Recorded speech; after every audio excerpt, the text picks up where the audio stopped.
Today I'm interviewing somebody who got a penetration testing gig on her very first job in the cybersecurity industry. She's got all kinds of awesome feedback and insight on what you can do to do the same thing and to really sharpen your skills and break into the cybersecurity industry in a very strong way, as well as to anybody that's already working in cybersecurity.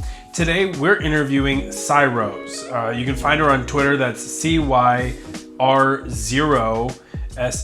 on Twitter. Link down in the description. Hope you enjoy it. Be sure to like this video starting right now. So if you don't mind, for everybody that hasn't been following you on Twitter just yet, which hopefully they do at Cyrose with a zero, just if you don't mind kind of telling everybody, you know, your path in cybersecurity so far, and kind of what you've learned along the way. Yeah, absolutely. So this last year, I made the decision that I was tired of doing sales. So I had done sales, whether it was like wireless sales to student advising, which is still kind of sales. And I got to the point where I was like, I'm really interested and really passionate about cybersecurity and technology. And I was just kind of waiting to make the jump. I am happily married to my lovely wife, who's a software developer, and we put her through a software development boot camp. So I thought, well, let's see if we can hit a good luck charm the second time around. And I decided to take the boot camp that I had actually worked for the company. So it had been a in-person program out of the state of New York, which I do not live in New York, so I had never been able to take it. And then with all of the nonsense and misery that COVID brought, it did bring the remote programs. So I took the deep dive to do that, and within a few months of finishing that program, I'm now working as a penetration tester. That's awesome. So, I mean, the boot camp sounds pretty cool. Is it like a public program? You know, what all can you say about the boot camp itself? Yeah, it is a public program. So it's through Full Stack Academy, which they're quite known for their development, coding, and things like that. They had created a cybersecurity program, and I had worked for them as the lead cybersecurity advisor. So I was spending every single day, day in, day out, telling students why they should get into this field. And one day I was just like, why am I telling everyone about how they should get in? I should get in. And so I made the jump. But it's you apply to it, you take a short assessment, just to check your reasoning and your logical thinking and things like that. And then you do an interview. And from there, as long as you succeed in that, you can be invited into the program. The program from the time that I had taken it to now has changed drastically. They had focused on hacking before, and they've actually stepped away from it and are now focusing on cloud stuff. So if you're cloud interested, check out their program. Interesting. Do they still have courses or any kind of like learning pipeline with the offensive security side, or is it pretty much wholly the cloud cyber defense side? I think they're primarily doing the cloud cyber defense side, but the methodology and thought behind all of it was always that to be good at one, you need to know the other. So there was, as far as I know, is going to be a section of Red Team, but it's not going to be as focused on hands-on hacking as it is more theoretical. Gotcha. So was like your kind of whole objective after the pipeline to get a pen testing job specifically? This is where everybody starts to hate me. Absolutely not. I did not intend to get a Red Team job, pen testing job at all. It was a very, very, very happy accident. So that's awesome, a happy accident. So I mean, I know that we've talked a little bit offline just about the application process. You applied to a billion positions. So is that kind of how that that happy accident happened there?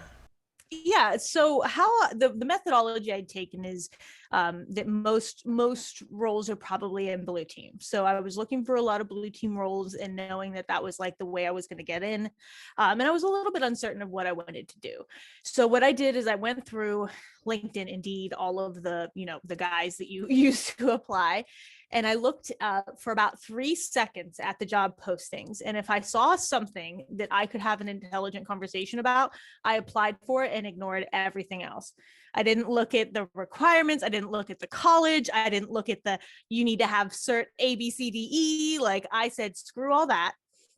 I can talk about pen testing. I can talk about how I've used Splunk. I can talk about, so I figured if they did respond to me, then I would look at the listing again, get a little bit more educated on the topics and prepare myself a bit. But I figured 99.9% of these are going to wash me out by a robot. A robot isn't even going to take 2 seconds to look at it and be gone. I'm not wasting anyone's time. So say I get to HR, it's their job to look at my crappy resume. So I figured whatever. If they look at it, they know I'm not a fit, they'll send me on my way, and that's that. So I kind of brute force the application process. So maybe I was meant to be in pen testing. I was about to say, that sounds like you just, yeah, that's awesome though. Has it been, well, I guess we'll kind of dive into how that's been so far, but I guess I feel like I remember you mentioned like a number. Did you track like numerically how many positions you applied to and kind of track the statistics of that? Yeah, I applied to over 300. Once I hit the 300 mark, I was like, I'm not keeping track of this anymore. And then I had received communication in the positive from about 10 to 15 people. So some pretty low percentages. And of those 10 to 15, two were pen testing roles. So the majority, I would say 90% of the roles I applied for were blue team. But because I had done hacking and I had gotten into that and I enjoy it, I figured, well, what's the worst that happens? I get a pen testing job and I have to hack. So Gotcha. So I guess the doing the blue team, like what kind of positions on blue team were you looking at, if you don't mind kind of elaborating on that? yeah, I was looking at like cybersecurity analyst, SOC roles, threat research, really anything. So instead of searching for the role, the title of the roles, I was throwing in keywords like Splunk. I was throwing in keywords like what I had learned in the program. So instead of looking, because tech companies, they have super master engineer of all the things as a role instead of just like stock analyst. Like, so I wasn't looking for the roles or anything like that. I was just trying to see what I could get. And at the time I was working on getting my security plus, hadn't even gotten that yet. So what I had did is in my resume I had put security plus anticipated in the time that I anticipated it, and then OSCP anticipated in the time I anticipated it. And I think probably I tricked the robots. So, that's cool. So Hey, I mean, that's what pen testing is. Tricking it robots. is, yeah.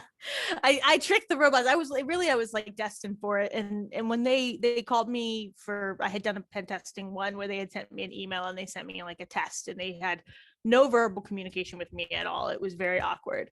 So I did the test, did the first round, did okay, got to the second round, it destroyed me. Didn't know anything.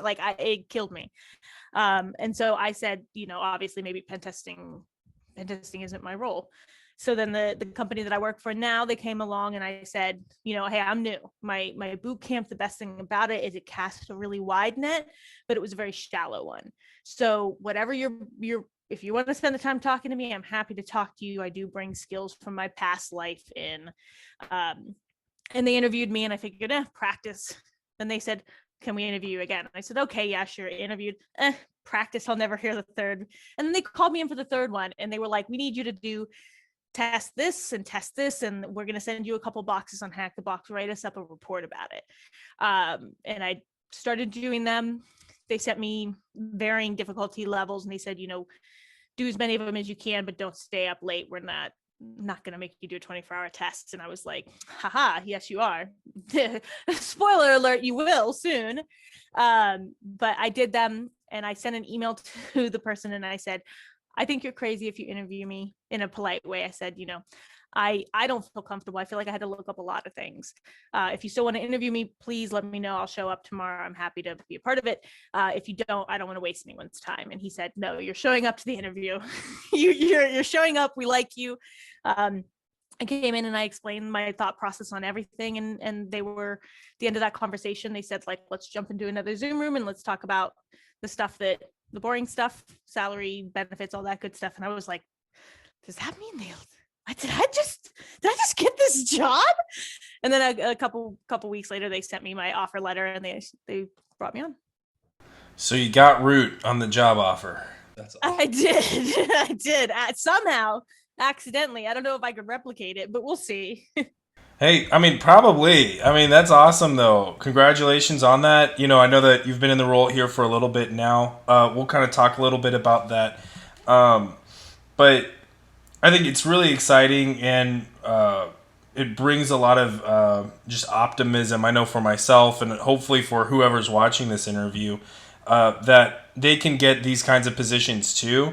I know that you mentioned you get a lot of heat from people, but that doesn't make any sense to me just personally why that happens. But like, you applied to a lot of positions, and you just needed one, and one took a chance. And that's super awesome. And I know that you've mentioned that they're already kind of putting you through the rigors of the OSCP, which is rigorous. I'm learning this myself just on my free time. It is, man, it's something. That, that's the beauty of it, is that a part of the interview process, they had said, I see you're studying for the OSCP. How close do you think you are? And I said, probably 70% of the way, having never sat for it, having done a little, like I did my 30 days, I did all that stuff. I went through my program, and in my program, they taught us. And I sat for the first time for the OSCP, and it said, who told you 70%? Are you insane? I got my butt kicked by that exam. I mean, oh my God, it kicked my butt. Because there's just so many rabbit holes. So I called them and I said, well, I really did not do well. I'm going to be honest with you about it. And they were like, that's cool. It's like one of the hardest tests ever. And they're like, we're good. You are still joining us. You're still good. He's like, we just know what to work on now. And I was like, my bad on that 70% estimate, because I was being cocky. What would you say was probably the biggest challenge on the exam? I know that there's really not too much, to speak on the exam because like NDAs and stuff like that, but I feel like for me personally, like report writing would probably, I haven't done anything with that, and that's probably ignoring all the technical stuff I'd probably just embarrass myself with. I feel like report writing is one of the most like difficult parts of pen testing. And that's probably where some of my skill set had come in, because I'm just like a super organized, nerdy person. So to me, report writing makes perfect sense, because like I want to be able to replicate things. So I'll put things step by step. So it's easy for me. So I think that's definitely a big challenge, because everyone wants to hack and get in and then like move on with their lives. Like that doesn't, the fact that 90% of our job is actually report writing is like, that doesn't look as cool as like Angelina Jolie hacking off of a payphone, like that's not nearly as neat. But for the test, for me, understanding how to identify a rabbit hole and understanding where your blocks are. So like a couple of them came up with, and I think I can be vague enough about it, like anonymous FTP login. Well, there's ways to get in that and know if you can do anything with it, and there are ways that can't. And before, at the time I had sat for it, I burned a lot of time thinking like this has to be it. And then I looked again and I was like, oh my God, there could be 100 other doors I could go through. So that enumeration and just things like that, because once you get a shell, I mean, there's almost like a checklist that you can go through, like, okay, if it's a Linux device, Linux machine, I'm going to do this, and if it's a Windows, I'm going to do this, and if this golden permission is available, then I can use this, and you just get the exposure. But I think the enumeration is the biggest problem, because even in something like and this isn't the test wise, this is just speaking on it, something like a SQL injection, you can drop a lot of information, but most people just toss in a SQL injection to get a login on the OSCP, and they think that that's it. But there's so much more that you can do with it. So note that I picked that one because that one painfully taught me a lesson not that long ago. So Well, I mean, definitely one of those things to know that whenever you pass the exam, it's like, hey, that's a lesson I learned, and there you go, right? Um, so you mentioned like, rabbit holes. What's like a trick that you've come up with just personally in creating that, like, I guess, I don't know if threshold's a proper word, but that max limit of time, right, that you're willing to spend on a particular route, and maybe, that's a rabbit hole that isn't going to be profitable. Let's pull out, let's, maybe try enumerating more or finding another way in. Like, do you set like a time limit, or maybe like, what's your practice there? So I behave differently in a real life pen test versus like the OSCP and those capture the flag things. A lot of times with the capture the flag, there's some sort of hint. So it's easy to know if this is the rabbit hole you should be picking at. And in a real pen test, there isn't a hint. So when it comes to a real pen test, I would say I would pick at something for maybe 30 minutes to an hour, depending upon the scope of the project. Because if you've got 3 days to do it, you can't put that much time into it. If you've got 15 days, that's a different conversation. So real life pen test, that's kind of, I base it off of what our scope is, what our days are, what we're actually being, contracted to do. In the OSCP and in the hack the box and try hack me, I give it, and this is just for studying for the OSCP, I start in the box, I give it an hour. If I've made zero progress or I feel like I've been hanging out in too many rabbit holes, I'll start to look at like some walkthroughs for it.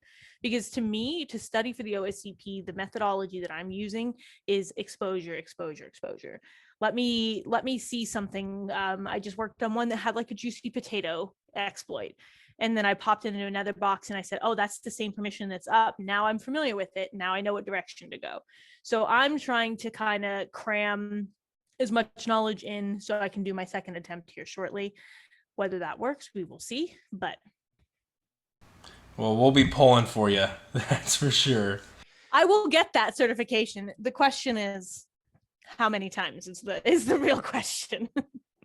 So I guess this kind of transitions into the OSCP in your current role. I guess obviously they're probably trying to push you through the OSCP a bit sooner rather than later, just for corporate purposes or whatever. But have you noticed if it helps at all with like your day to day work at a penetration testing firm? Yeah, it does. So the funny thing is that I would never behave the way that I behave for the OSCP in real life. And that's something that's kind of interesting. Like I would just spin up Metasploit and be done with my time. Like I would not spend all that time. But I'm creating, as I go through boxes, I'm creating an Excel document that's like, this is the box, this is how I got shell, this is how I got privilege escalation, and go from there. So my actual counterpart, he works on a lot of projects with me and we're just, we work together quite well. He's starting his practicing as well. And we saw a vulnerability in our actual pen test the other day. And he said, weren't you just talking to me about this with one of the boxes you were working on? And all I had to do was go into my document and control F it and search it.